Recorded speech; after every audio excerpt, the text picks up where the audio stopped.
Ça y est, j'ai encore acheté un nouveau drone. C'est une aile volante cette fois-ci. C'est le fameux Parrot Disco, il rentre même pas dans le cadre. Du coup je faisais une petite vidéo pour vous donner mes premières impressions sur cette aile volante de chez Parrot, qui est en réduction en ce moment, qui est à des prix assez abordables. Quand on sait qu'elle était vendue plus de 1000 €, maintenant on la trouve à 300 € à peu près.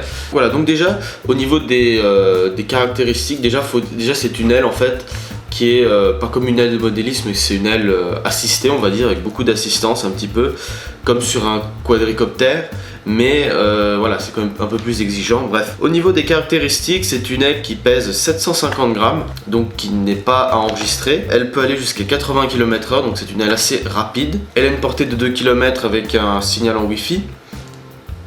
Elle fait des vidéos HD stabilisées sur 3 axes et elle prend des photos en 14 mégapixels, donc en 30 images par seconde par contre. Et elle a une autonomie de 45 minutes annoncée par le constructeur, par Parrot. Vous pouvez aller voir sur le site de Parrot pour plus de détails. Alors d'abord, au niveau des points forts que j'ai retrouvé de cette aile, on va faire un truc simple, on va faire point fort, point faible. Au niveau des points forts que j'ai trouvé, déjà le truc vraiment qui est vraiment sympathique avec cette aile, c'est que c'est quelque chose de vachement ludique pour s'amuser. Honnêtement, vous allez vraiment vous amuser avec cette aile. Si vous venez du monde du drone vidéo comme moi, moi d'habitude, voilà, j'ai l'habitude de drones vidéo comme le Mavic ou le Phantom, qui sont des drones faits pour la vidéo, donc il n'y a pas vraiment s'amuser avec ces drones là. Et là avec ça, ce n'est pas un quadricoptère, donc ce drone est une aile volante, donc le pilotage est très différent, donc ça m'a tout de suite paru beaucoup plus ludique qu'un drone vidéo classique ou même qu'un quadricoptère. Après, pour quelqu'un qui viendra du monde du modélisme et qui aura l'habitude de piloter des trucs qui sont pas du tout assistés,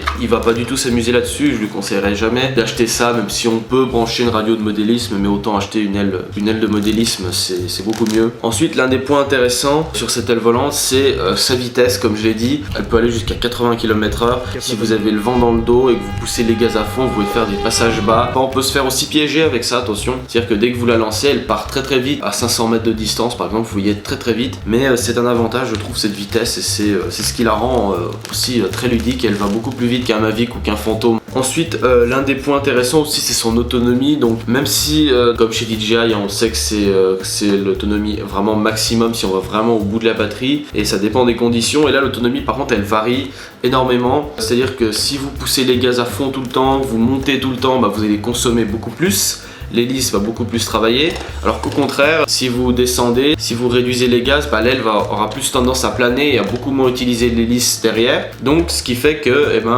elle ira beaucoup plus doucement et elle consommera beaucoup moins d'énergie, donc l'autonomie elle varie vachement, mais l'autonomie est quand même assez bonne. Et il faut aussi prendre en compte qu'on va pas poser comme un drone on peut le poser à 15%, quelque chose comme ça. Là il va falloir vraiment poser pas en dessous de 20%, quoi. Entre 20 et 30% il va falloir poser, car en fait avec ça on va se poser toujours face au vent, et si on loupe notre atterrissage et qu'on est obligé de repartir, il faut refaire un tour, carrément comme un avion qui fait un tour de piste.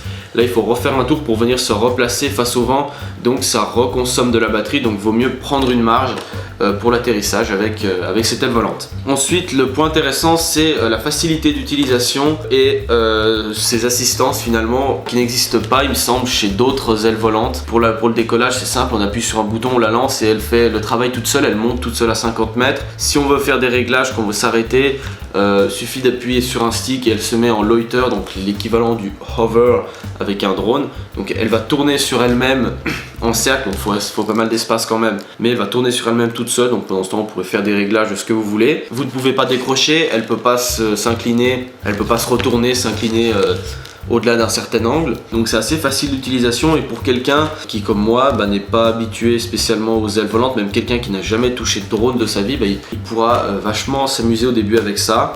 Et l'avantage, c'est que ça fait une première approche sans passer par un truc qui n'a pas d'assistance et qui sera difficile à piloter. Après, peut-être on peut passer sur des ailes de modélisme beaucoup plus difficiles à piloter, mais en premier lieu, je pense que pour le grand public, pour s'amuser, je pense que c'est une aile assez sympathique. Après, c'est pas comme un drone quadricoptère, c'est quand même un peu plus exigeant, notamment au niveau de l'atterrissage. L'atterrissage est certes automatique, mais vous devez en fait appuyer sur le bouton au dernier moment, c'est ce qu'il y a de mieux pour gérer votre atterrissage. Voilà un petit peu pour les points forts de cette aile Disco. Maintenant, les points faibles de ce nouveau drone là. Alors les points faibles, déjà, c'est au niveau de la vidéo, la caméra vidéo. Franchement, pour filmer, c'est pas du tout ça.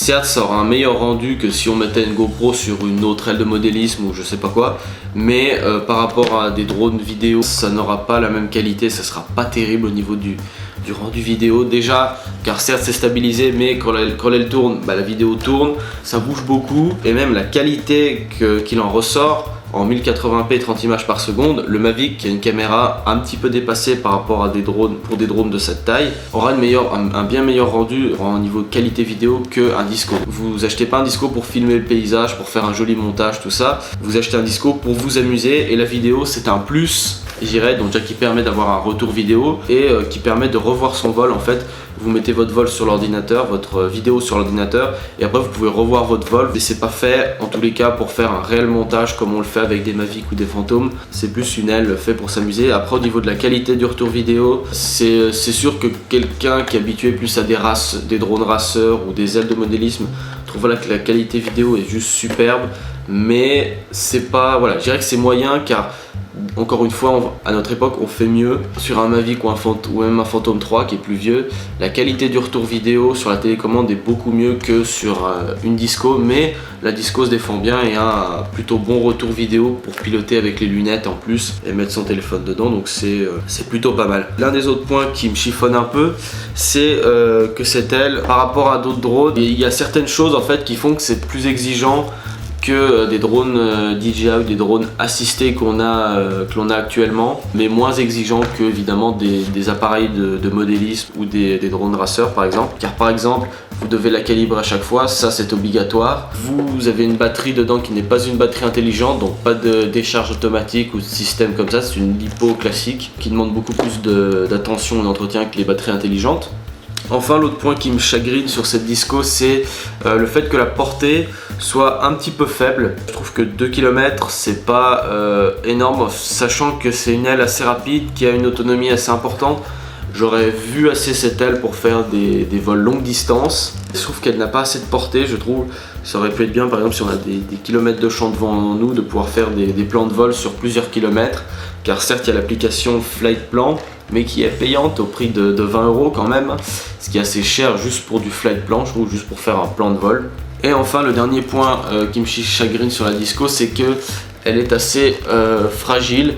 Voilà, déjà c'est du polystyrène, donc les ailes sont hyper légères. Oui, elle fait que 750 grammes, c'est pas pour rien. Elle fait elle fait 1m15 de large, je crois.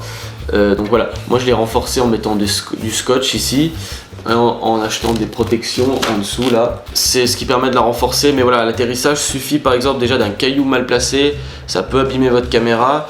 Suffit, je sais pas, que vous atterrissiez dans un champ, dans de la terre, au lieu d'atterrir sur de l'herbe, ça peut vous râper, vous abîmer le dessous de votre Disco. Si vous atterrissez sur du goudron, pareil. Le mieux d'atterrir dans l'herbe, dans un champ de hautes herbes finalement. Plus l'herbe est haute, mieux c'est. Certains arrivent à l'attraper à la main en atterrissant, mais bon, moi je vous dis bon courage. Pour l'attraper à la main, c'est quand même une manœuvre très difficile, donc plus qu'avec un quadricoptère. Donc sur ce, c'est à peu près tout ce que j'avais à dire sur la Disco. Donc c'était que mes premières impressions, peut-être que mon avis changera d'ici là. Toutefois, moi je suis assez content de cette petite aile volante qui permet en fait de me diversifier et de voir autre chose finalement que des drones vidéo, que de faire tout le temps de la vidéo. Ça permet en fait voilà, de m'amuser un peu plus, d'avoir un côté plus ludique. Surtout qu'elle était vraiment pas chère en ce moment pour l'acheter. Franchement, je pense que si vous hésitez encore, je pense que c'est le moment de l'acheter, car là elle est plus en production en plus. Sur ce, si la vidéo vous a plu, vous pouvez laisser un petit pouce bleu. Si vous avez des questions ou vous voulez laisser votre avis sur la Disco, vous pouvez le mettre en commentaire. N'hésitez pas à vous abonner. Allez, moi je vous dis à la prochaine. Ciao!